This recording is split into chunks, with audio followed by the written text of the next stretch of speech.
우리 교회 방문하신 목사님이기도 하신데요. 우리 권호 목사님께서 본인의 작은 소논문에 이렇게 기록을 하셨습니다. 성경은 우리를 향한 하나님의 사랑, 눈물, 회복이 담긴 거룩한 구속의 이야기이다라고 쓰셨습니다. 저는 오늘 요한복음 4장에 나오는 사마리아 여인에 대한 하나님의 구속 이야기를 여러분에게 전하려고 합니다. 오늘 본문의 말씀은 요한복음 4장 15절로 30절까지 말씀입니다. 우리 다 같이 스크린에 말씀이 준비되어져 있으니까요, 함께 보도록 하겠습니다. 시작. 여자가 가로되 주여 이런 물을 내게 주사 목마르지도 않고 또 여기 물길로 오지도 않게 하소서. 가라사대 가서 내 남편을 불러오라. 여자가 대답하여 가로되 나는 남편이 없나이다. 예수께서 가라사대 내가 남편이 없다 하는 말이 옳도다. 내가 남편 5이 있었으나 지금 있는 자는 내 남편이 아니니 내 말이 참되도다.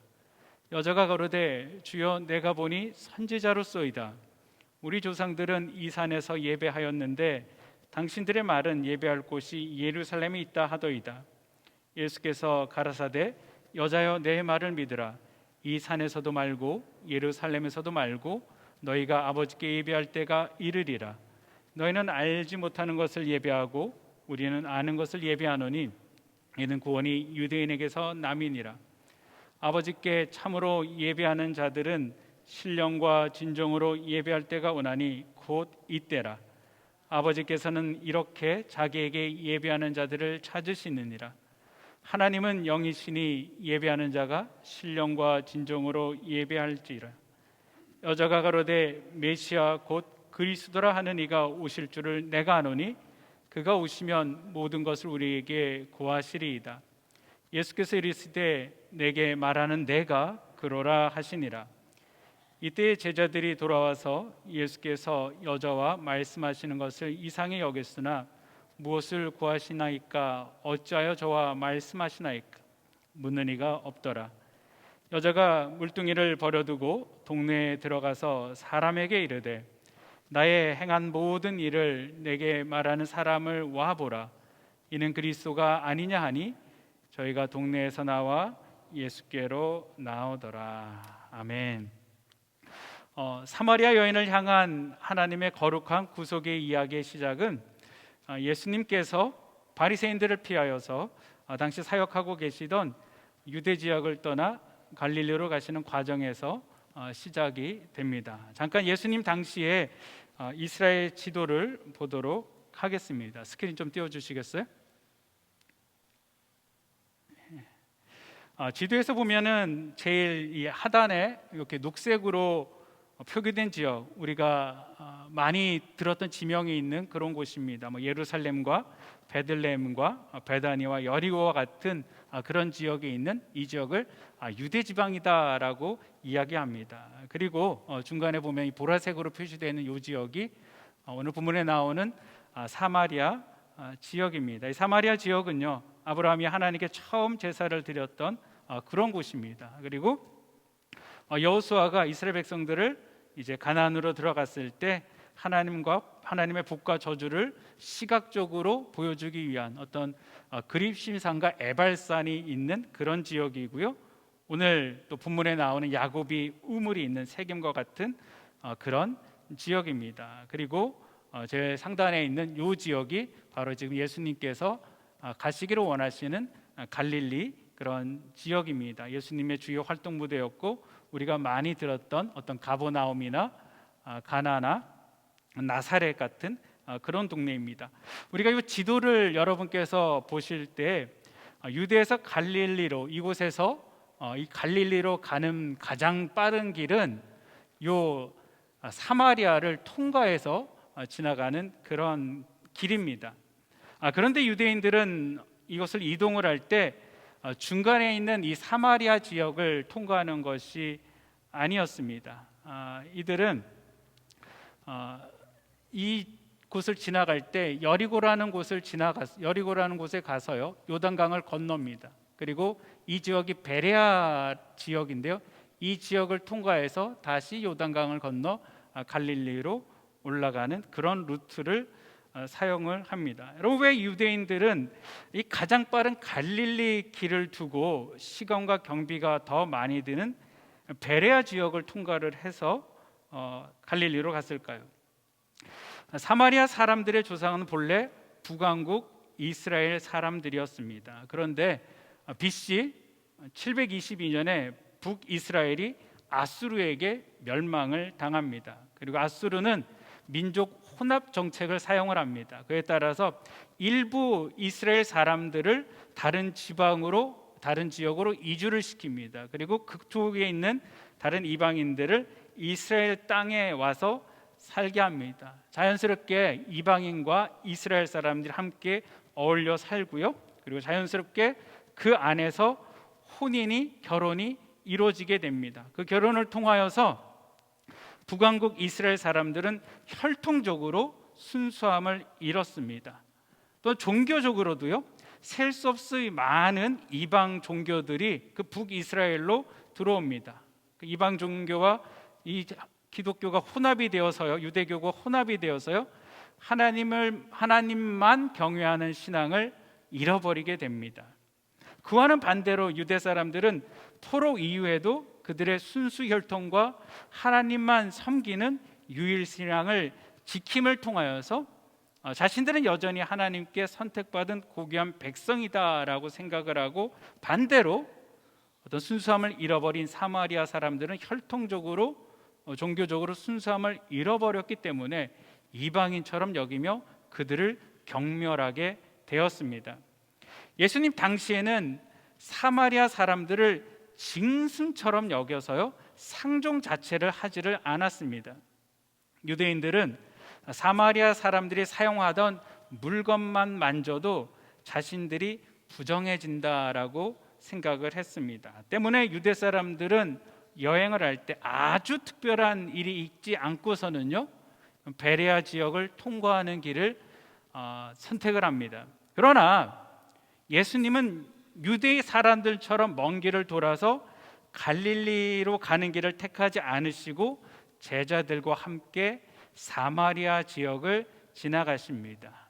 왜냐하면 예수님이 만나야 할 아주 특별한 사람이 있기 때문입니다. 예수님과 제자들이 한참을 걸어서 야곱이 아들 요셉에게 준 야곱의 우물이 있는 곳에 도착을 했습니다. 시간은 낮 12시가 되었습니다. 예수님은 한낮에 그 뜨거운 열기와 긴 여행을 통하여서 너무 피곤하셔서요, 마치 그 발견한 우물 곁에 그대로 쓰러져 앉으셨습니다.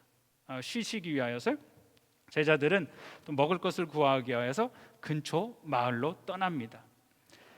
제자들이 떠나가고 그곳에는 예수님과 요한이 우물 옆 그늘에서 쉬고 있었습니다. 그런데 그 순간에 저 먼 곳에서 한 여인이 머리에 물동이를 이고 아주 지친 모습으로 예수님이 쉬고 계신 그 야곱의 우물이 있는 곳으로 물을 기르기 위하여서 다가오고 있었습니다. 여인이 한참 뜨거운 이 낮 12시 정도에 혼자서 물을 길르러 오는 것은 흔한 일이 아닙니다. 이곳은 더운 사막 지역이기 때문에 여자들은 보통 해가 뜨기 전 아침 시간이나 해가 지는 저녁 시간에 더위를 피하여서 물을 길렀습니다. 그리고 여자들은 그냥 물만 길르러 오는 것이 아니고 그 시간에 다른 여인들과, 다른 사람들과 이야기도 하고 교제도 나눕니다. 물이 기르는 일이 힘들기는 하지만 그래도 다른 사람들과 교제를 나눌 수 있는 어떤 그런 기쁨들이 있었기 때문에 여인들에게는 나름 이 시간이 즐거운 시간이었습니다. 사막의 특성상 보통 물이 있는 곳 주변에 마을이 형성이 됩니다. 때문에 이 여인이 살고 있는 마을 수가라고 하는 곳에도 분명 여러분 우물이 있었습니다. 그런데 왜 이 여인은요, 한낮에, 그것도 마을에서 좀 떨어진 그곳까지 와서 물을 기르고 있는 것일까요? 이 여인에게는 분명 그만한 사연이 있습니다. 사람들도 잘 다니지 않는 그 시간, 마을에서 떨어진 그곳까지 가서 물을 길러야지 되는 사연, 사람을 피해야만 하는 아픔이 있습니다. 남에게 보이고 싶지 않은 그런 상처가 있고요, 남들이 물어보는 것이 싫고 남들이 나에게 수근수근대는 그런 것들이 듣기가 싫습니다. 이럴 때 우리들도 사람을 피하지 않습니까? 사람 없는 곳에 내가 그냥 조용히 들어가서 살고 싶다라고 생각하지 않습니까? 그런데 이날은 좀 변수가 생겼습니다. 늘 그랬던 것처럼 분명 아무도 없을 것이라고 생각을 하고 왔는데, 오다 보니까 저 멀리서 사람이 보입니다. 사람을 보고 이 여인은 돌아갈까 생각을 합니다. 그러다 모르는 사람이니까 그냥 빨리 가서 물만 기르고 가자라고 갑니다. 좀 가까이서 보니까요, 이 사람들이 모습이 여행을 하는 유대인처럼 보였습니다. 유대인이니까 이제 내가 거기에 가면은 그들이 나를 피하겠지라고 생각을 합니다. 여자가 이렇게 생각할 수 있는 근거는 처음에 말씀드린 그런 내용들도 있지만, 당시 유대 남자와 여자 사이들, 유대인들의 관례가 있기 때문입니다. 이것은 유대인만이 아니고요, 당시 주변에 있던 그런 관례들입니다. 우리 여자 성도님들이 들으면 조금 화가 나실 만한 그런 내용들입니다. 여러분, 유대 남자들은요, 일반적으로 공개적인 석상에서 여성들과 접촉을 피했습니다. 유대인들은 공개된 장소에서요, 이 아내와도요 대화를 잘하지 않았습니다. 특별히 랍비는 사람들 앞에서 여자와 이야기하는 것이 발각이 되면은요, 그의 명성은 치명적인 상처를 입기 때문에 금지시 되었습니다. 여러분, 당시 율법은 여자에게 가르쳐 주지 않았습니다. 율법은 남자에게들만 가르쳐 줬습니다. 그리고 결혼하지 않은 남자는 그 언제건 절대로 여인들과 이야기를 하거나 그녀를 만지지를 않았습니다. 어떻게 결혼했는지 모르겠어요. 여자는 저들도 나를 신경을 쓰지 않겠지, 유대인이고 나는 사마리아 여인이니까 나도 없다라고 생각하고 그냥 빨리 가서 물 기르고 돌아가자라고 마음 먹었습니다.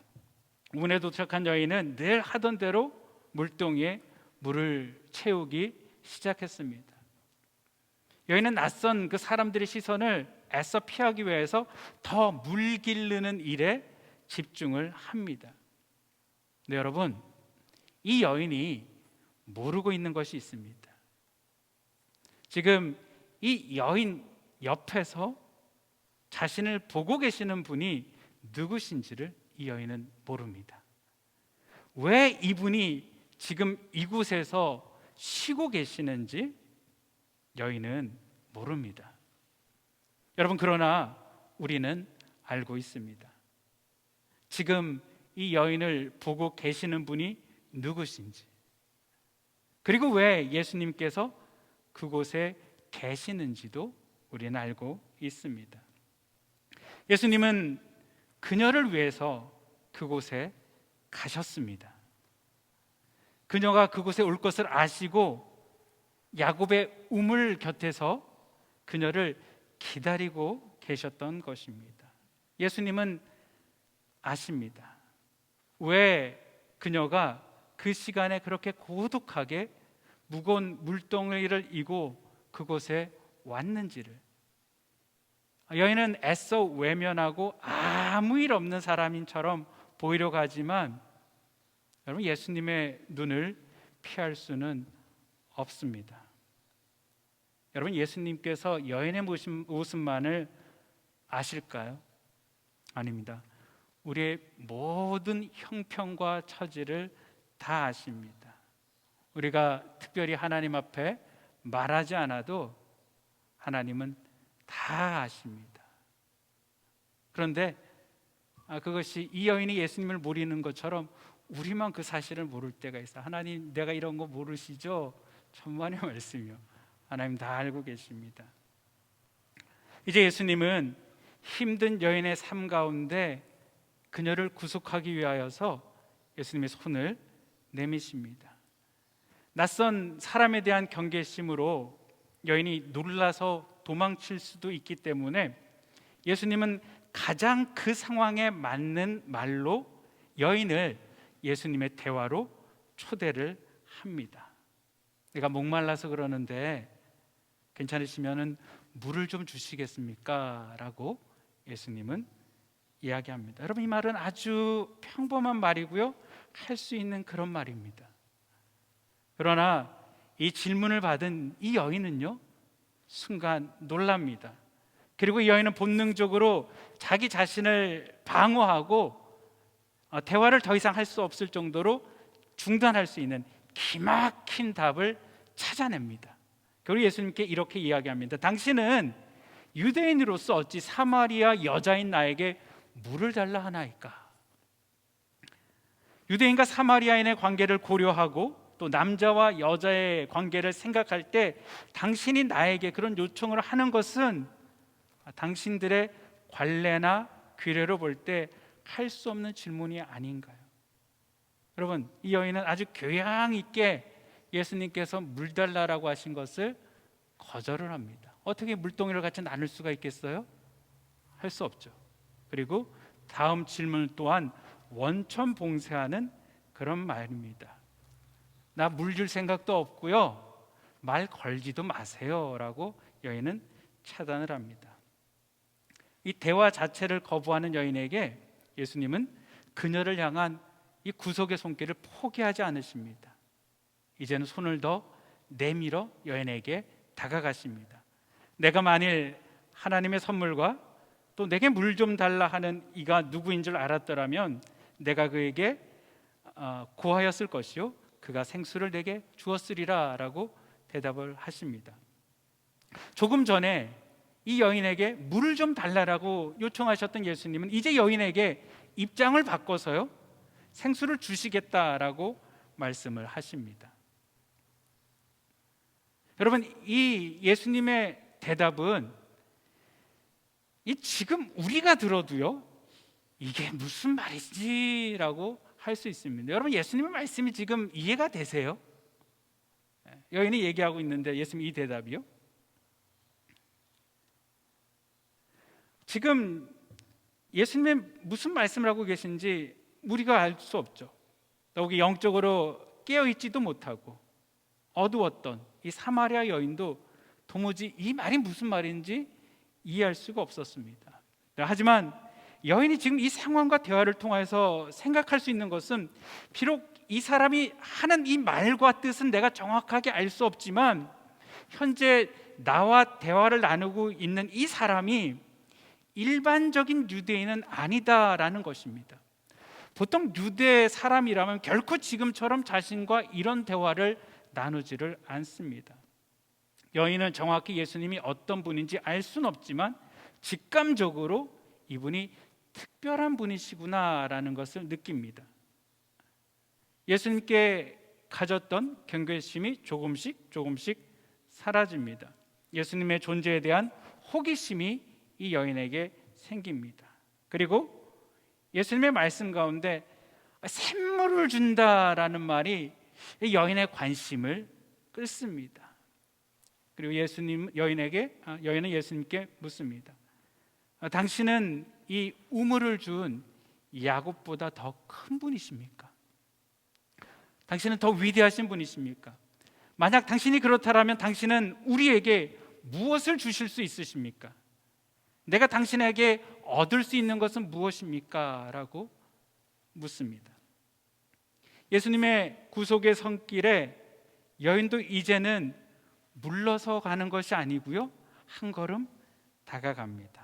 여인의 질문에 예수님은 이 물을 먹는 자마다 다시 목마려니와 내가 주는 물을 먹는 자는 영원히 목마르지 아니하리니 나의 주는 물은 그 속에서 영생하도록 솟아나는 샘물이 되리라 라고 말씀하십니다. 예수님은 한 걸음 다가온 여인에게 예수님이 야곱의 우물과는 비교할 수 없는 영원히 목마르지 않는 샘물을 약속하십니다.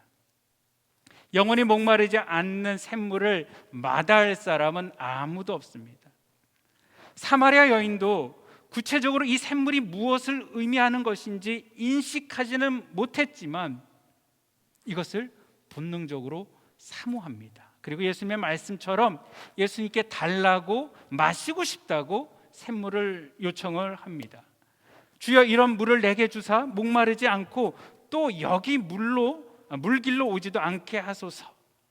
여러분, 우리 모든 육체는 다 인생의 목마름과 배고픔이 있습니다.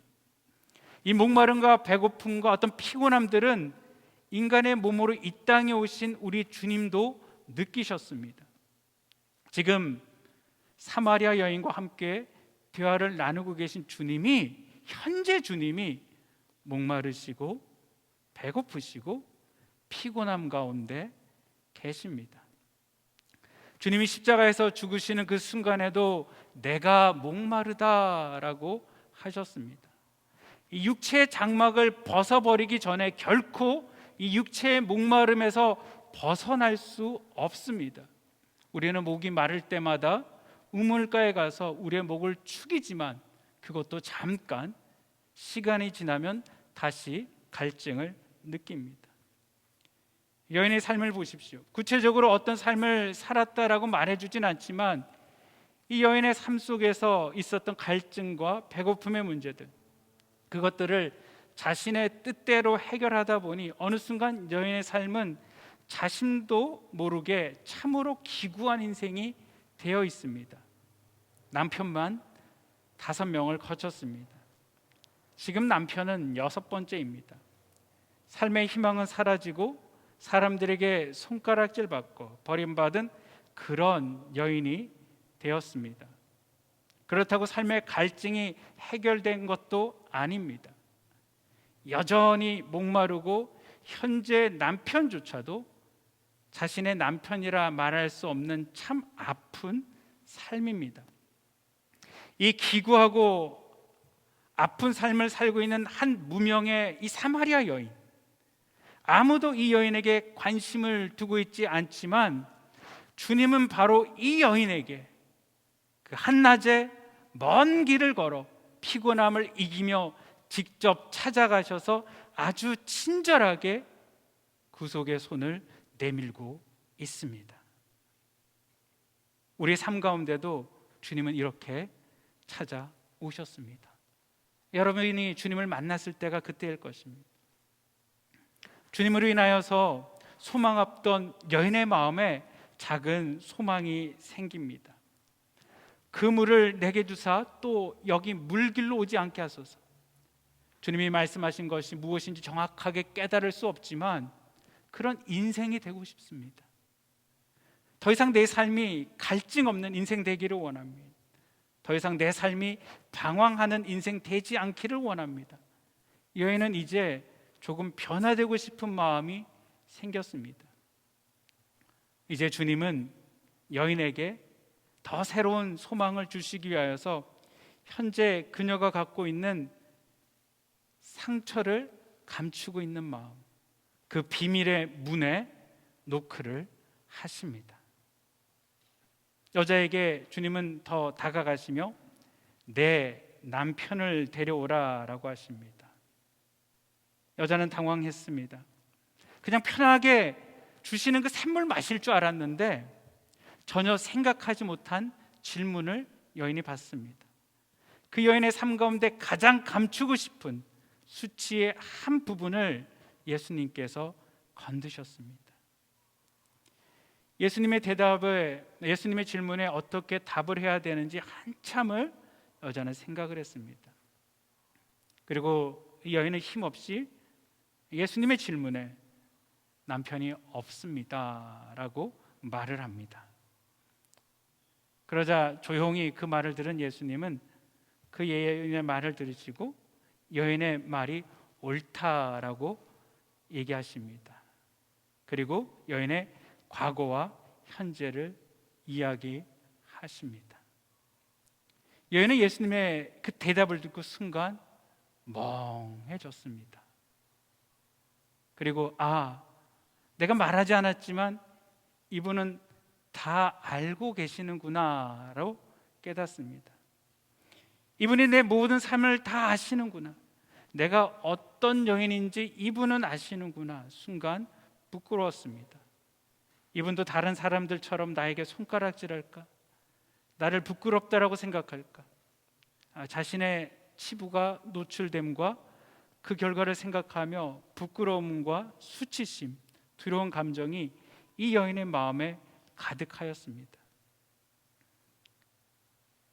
순간 그녀가 지금까지 사람들에게 했던 것처럼 그냥 도망가 버릴까, 피해 버릴까, 숨어 버릴까 생각을 했습니다. 그 순간 이 여인은 주님에게서 또 다른 생각이 들었습니다. 이분은 정말 누구신가? 이분이 누구시기에 나에 대하여서 이렇게 잘 알 수 있단 말인가? 이분이 누구시기에 자신에게 찾아와서 그렇게 친절하게 요청하시고 자신이 매몰차게 대화를 거절했음에도 불구하고 그 온유함을 잃지 않고 또 이처럼 냉철하게 자신에 대하여서 분명하게 이야기할 수 있단 말인가? 비록 자신의 부끄러움이 노출되었지만 오히려 주님의 그 능력을 통하여서 이 여인은 순간 예수님이 모세가 예언한 선지자일 수 있다라는 생각을 합니다. 예수님이 선지자로 믿어지자 이제 여인과 예수님의 대화는 주제가 바뀝니다.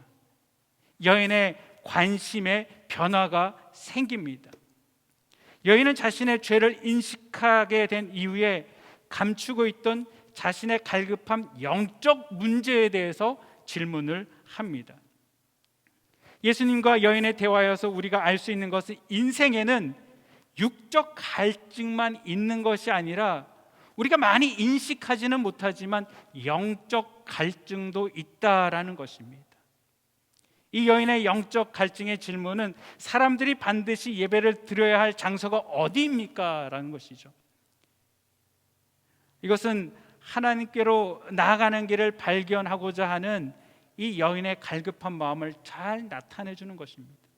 어느 곳에서 예배를 드려야 참으로 하나님을 만날 수 있습니까? 하나님의 임재가 있는 곳이 어디입니까? 우리 조상들이 이 얘기에서 드리고 있는 이 그립신 산입니까? 아니면은 시온 산입니까? 요즘으로 말하면 온라인 예배를 드려도 됩니까? 아니면 대면 예배만 하나님께서 원하시는 것입니까? 라고 생각할 수 있죠.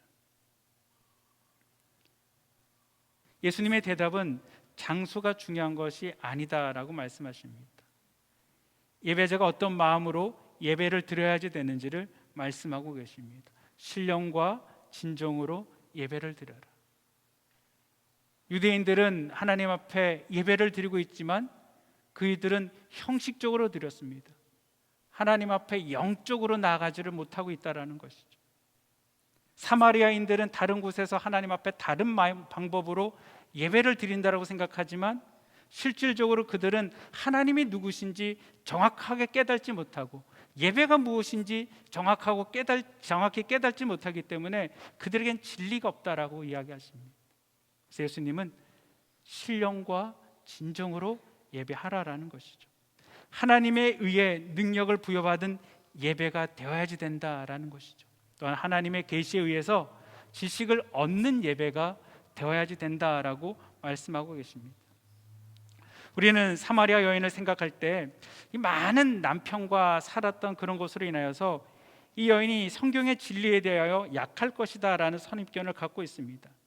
그런데 사실 본문을 보면 이 여인은 비록 삶은 그처럼 어려웠지만 그 여인의 내면에는 예언의 말씀이 성취되는 것을 기다리는 믿음을 발견할 수 있습니다. 여인은 예수님의 말씀을 듣고 메시아 곧 그리스도라 하는 이가 오실 줄을 내가 아노니 그가 오면 모든 것을 우리에게 알려주신다라는 고백을 스스로 합니다. 사랑하는 성도 여러분, 처음 예수님을 만난 여인은 예수님을 당신이다라고 불렀습니다. 그리고 조금 시간이 지난 후 여인은 예수님을 주라고 고백을 합니다. 이후 여인은 예수님을 선지자라고 부릅니다.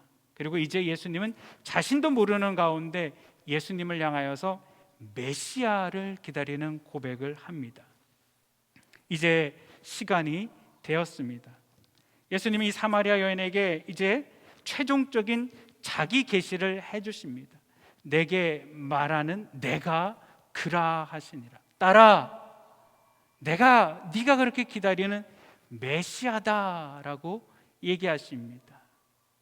예수님의 자기 계시에 이 닫혀있던 여인의 영안들이 순간 열렸습니다. 어두웠던 영안이 열리면서 여인은 조금 전 예수님이 말씀하신 그 마르지 않는 샘을 체험합니다.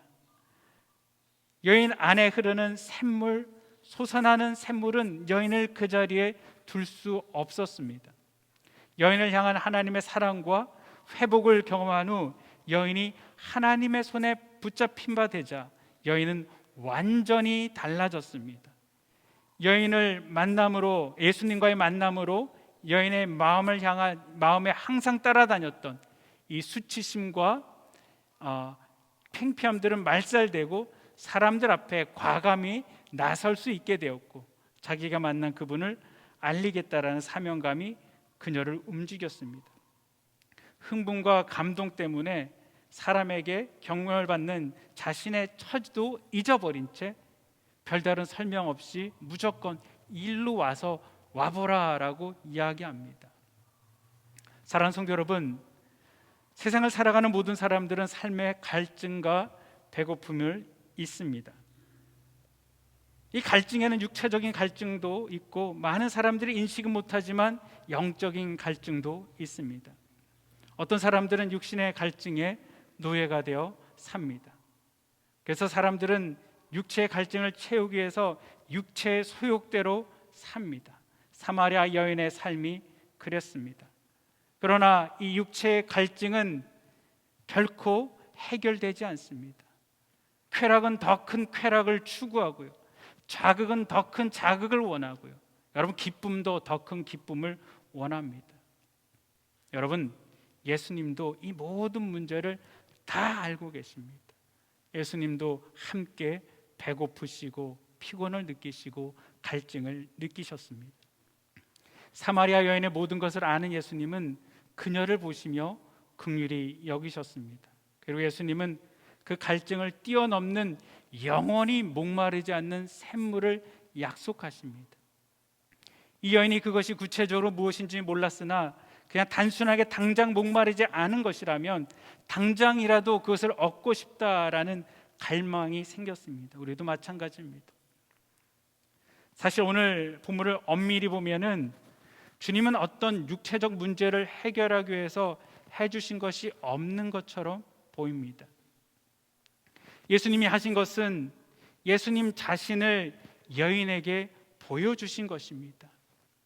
여인을 예수님께로 초청하신 것입니다. 그리고 예수님께서 내미신 그 구원의 손길, 구속의 손길을 여인을 붙잡았습니다. 이 여인은 육체적 체험이 아닌 영적 채워짐을 경험을 하였습니다. 이 영적 채워짐을 경험한 이 여인의 간증이 여러분 어떨까요? 저는 엄청난 수치심과 부끄러운 삶을 살았습니다. 그런데 그 가운데 예수님을 만났습니다. 그리고 제 삶은 완전히 변화가 되었습니다. 이제는 더 이상 부끄럽지 않습니다. 이제는 나를 위해 사는 것이 아니고 예수님을 위해 삽니다. 해결받았다라는 것은 다시 이 여인이 물을 길르지 않아도 된다라는 것이 아닙니다. 이 여인의 환경이 완전히 변화되었다라는 것도 아닙니다. 달라진 것이 있다라면은 그녀가 그 메시아를 만났다라는 것입니다. 영적 갈증을 깨닫고 영적 갈증에 대한 답을 찾았다라는 것입니다. 여러분, 영적 문제가 해결되니까 육적 갈증을 해결하기 위해서 그녀가 가지고 온 물동이를 버려두고 떠났습니다. 육적 갈증이 그녀의 삶에 그렇게 중요한 부분이 되지 않았습니다. 자족함을 배우고 세상에 감당할 수 없는 존재로 되는 것입니다. 그리고 이제 그녀의 삶도 달라졌습니다. 물론 여전히 사마리아 여인은 계속해서 우물물을 뜨러 가야 합니다. 그러나 주님을 만난 후 뜨거운 12시에 자신의 인생을 비관하며 그 자리를 가지 않습니다. 마을을 벗어나 먼 곳으로 물들기 위하여 나가지도 않습니다. 이제 이 여인은 해 뜨기 전 아침 시간에, 그리고 해가 진 후 마을 근처에서 물을 뜰 수 있습니다. 다른 여인들과 대화를 나눌 수 있고, 이제 여인은 누군가 여행자가 물을 달라고 할 때 주님을 생각하며 시원한 생수를 공급할 수 있는 그런 사람이 됐습니다. 사랑하는 성도 여러분, 혹 우리들 가운데 주님을 모르고 계시는 분이 있으십니까? 인생의 갈증이 있으십니까? 여러분, 꼭 예수 그리스도를 만나시기를 바랍니다.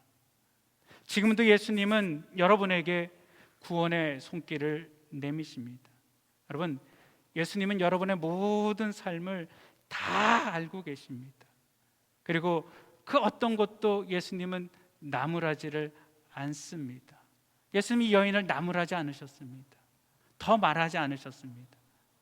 그러면 부끄러워하지 마시고 주님 앞에 나아가시기를 바랍니다. 여러분, 우리가 예수님을 믿은 후에도 육신의 갈증들은 있습니다. 여전히 우리는 우물을 뜨기 위해서 나아갑니다. 하지만 이것을 해결하기 위해서는요, 세상적인 방법들은 없습니다. 이것을 참으로 해결하는 방법은 우리가 하나님과 더욱더 친밀해지는 것입니다. 하나님의 은혜 보좌 가운데 더욱더 나아가는 것입니다. 여러분의 삶 가운데 이 영혼의 샘물, 하나님이 주시는 샘물, 그 샘물이 날로 날로 넘쳐지게 되어질 때 환경을 이기게 되는 것입니다. 아무것도 보이지 않아도, 아무것도 들리지 않아도, 아무것도 잡히지 않아도 주님이 보이고 주님이 잡혀지고 주님 안에 거할 때 저와 여러분 흡족한 삶을 살게 되는 것입니다. 기도하시겠습니다. 사랑과 은혜가 많으신 아버지 하나님, 감사를 드립니다. 아버지 하나님, 이 사마리아 여인에게 그 뜨거운 태양 밑에 주님 찾아가시고 그 여인에게 구속의 손길을 내밀어 주신 주님, 그 여인을 붙잡으시며 그 여인을 끌어안으시며 그 여인을 회복시켜 주신 주님, 아버지 하나님, 우리도 주께서 찾아오셔서 손을 내미시고 우리를 잡아당기시고 우리를 끌으시고 우리를 회복하기를 원하시는 주님, 아버지, 이 여인의 고백처럼 우리가 참으로 메시아를 만나고 주님을 만나고 인생이 변화되어지며 흡족한 삶을 살기를 원합니다. 아니, 우리가 살아가고 있습니다. 아버지 하나님, 그 흡족한 가운데 아버지 하나님, 날마다 누림의 삶을 살기를 소망합니다. 날마다 우리 온 성도들이 친밀감 가운데 들어가기를 소망합니다. 특별히 우리 가운데 아직 주님을 모르는 자가 있습니까? 아버지 하나님, 그 마음에 주님을 모시게 하시고 구주로 받아들이게 하시고 아버지와 주님이 주신 것들을 누리게 하여 주시옵소서. 우리 주님을 의지하고 모든 말씀 우리 주 예수 그리스도 이름으로 기도드립니다. 아멘.